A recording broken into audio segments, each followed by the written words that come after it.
सगळ्यातनं काही मूलभूत सवाल निर्माण झालेत जे आज आपल्याला उपस्थित करायचे आहेत। राज्यातल्या सर्व पक्षातल्या निष्ठावंत कार्यकर्त्यांच्या बद्दलचे हे मुद्दे आज आपण उपस्थित करणार आहोत। कार्यकर्त्यांची नाराजी नेमकी कुणाला भोवणार आहे? सर्व राजकीय पक्षांच्या अंतर्गत ही नाराजी आपल्याला जी दिसते, सत्ताधाऱ्यांमध्ये ती जरा जास्त आहे, पण ही नाराजी त्यांना भोवू शकते का? कार्यकर्त्यांना गृहीत धरलं जाते का? आणि सगळ्यात महत्त्वाचा एक सवाल आज आपल्याला या बडे मुद्द्याच्या माध्यमातून उपस्थित करायचा आहे, आणि तो म्हणजे इनकमिंगमुळे सत्ताधारी पक्षात नाराजीची ही लाट निर्माण झाली आहे का? अपेक्षा वाढल्या, त्या अपेक्षांची पूर्तता करताना दमछाक होतीये का? आणि इलेक्ट्रोल मेरिटमुळे कार्यकर्ता बेदखल होतोय का? म्हणजे कार्यकर्ता त्या क्रायटेरियामध्ये बसत नाहीये, मग त्या कार्यकर्ता अशा प्रकारे उद्रेक करतोय का? कार्यकर्ते निवडणूक फिरवू शकतात का? जर ते अशा प्रकारे इतके नाराज झाले तर त्याचा फटका बसू शकतो का? या सगळ्याबद्दल आपल्याला चर्चा करायची आहे। मान्यवर पाहुणे आपल्या सोबत आहेत। या चर्चेत सहभागी होण्यासाठी आपल्या सोबत भाजपचे मुख्य प्रवक्ते केशव उपाध्ये जोडले गेलेले आहेत। केशवजी, स्वागत आहे तुमचं। आपल्यासोबत काँग्रेसच्या महिला प्रदेशाध्यक्षा संध्या सभा लाखे आहेत। ताई, तुमचंही स्वागत आहे। सामाजिक कार्यकर्ते हिरंब कुलकर्णी सर आपल्यासोबत आहेत। कुलकर्णी सर, तुमचं स्वागत। राजकीय विश्लेषक ज्येष्ठ पत्रकार संजीव उन्हाळे सर आहेत। सर, तुमचं स्वागत। आणि उजव्या विचारसरणीचे कार्यकर्ते तुषार दामगडे सुद्धा या चर्चेत सहभागी झालेत। मला त्यांनाही काही प्रश्न विचारायचे, त्यांचंही मी स्वागत करतोय।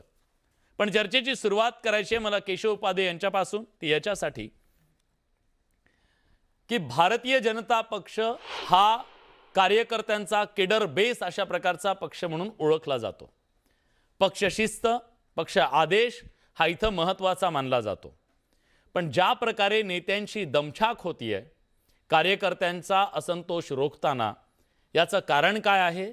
आणि दुसरं म्हणजे विरोधकांचं तुमच्या समोर आव्हान आहेच, पण हे आव्हान सुद्धा तुमच्या समोर असेल का अंतर्गत, जे कार्यकर्त्यांच्या रोषातून दिसतंय?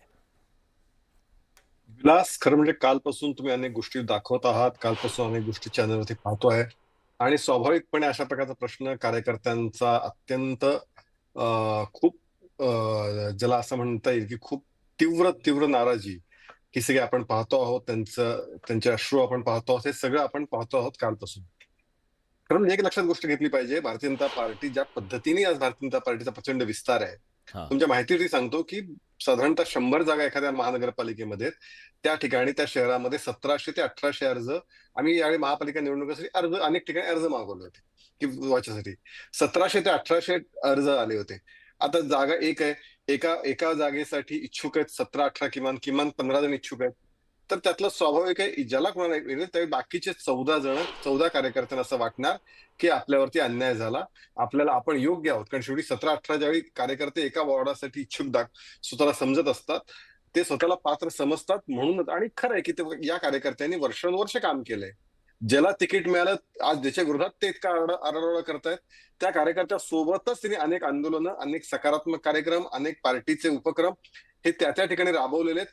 त्यामुळे ह्या 14-15 कार्यकर्ते जे इच्छुक आहेत, त्या प्रत्येकाला असं वाटतं की मी डिझर्व करतो, मी गेले अनेक वर्ष काम करतोय आणि मला यावेळी उमेदवारी मिळाली पाहिजे, अशा प्रकारची त्या सर्व प्रत्येक कार्यकर्त्यांची अपेक्षा असणं यात चुकीचं काही नाही, नंबर 1। नंबर 2, हे खरंय की महत्वाकांक्षा अलीकडच्या काळामध्ये कार्यकर्त्यांच्या, म्हणजे पूर्वीच्या काळातला जे कार्यकर्ता होता की कार्यकर्ता जडणघडण त्याला म्हटलं जायचं, कार्यकर्ता घडला जायचा, आणि त्याच्यानंतर एका टप्प्यानंतर तो अशा पहिल्या संघटनेत अनेक वर्ष काम करायचं, आणि एका टप्प्यानंतर तो अशा प्रकारच्या निवडणुकीच्या राजकारणामध्ये तो यायचा।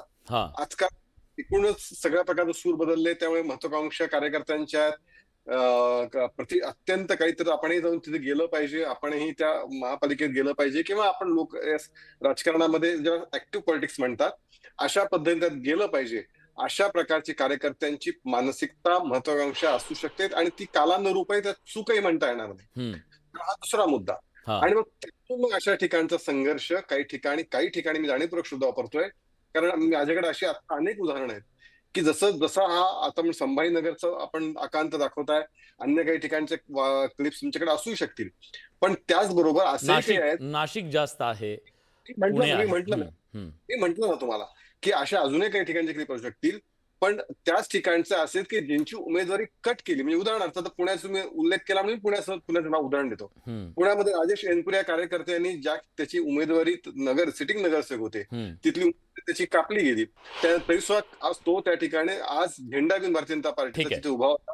एक मिनिट माझं पूर्ण होऊ द्या. हा. त्यामुळे जसं जसं हे एक चित्र आहे तसंच भारतीय जनता पार्टीचे बाकीचे 14 जण, माझ्याकडे अशी अनेक उदाहरणं आहेत की एकाला उमेदवारी दिल्यानंतर बाकीच्या 14 जणांनी आम्ही पार्टीसोबत असं म्हटल्याचं उदाहरणं सुद्धा खूप आहेत. ती चकमकीत आणि ती काय चॅनलमध्ये दिसली नाहीत, हे इतकंच खरं आहे.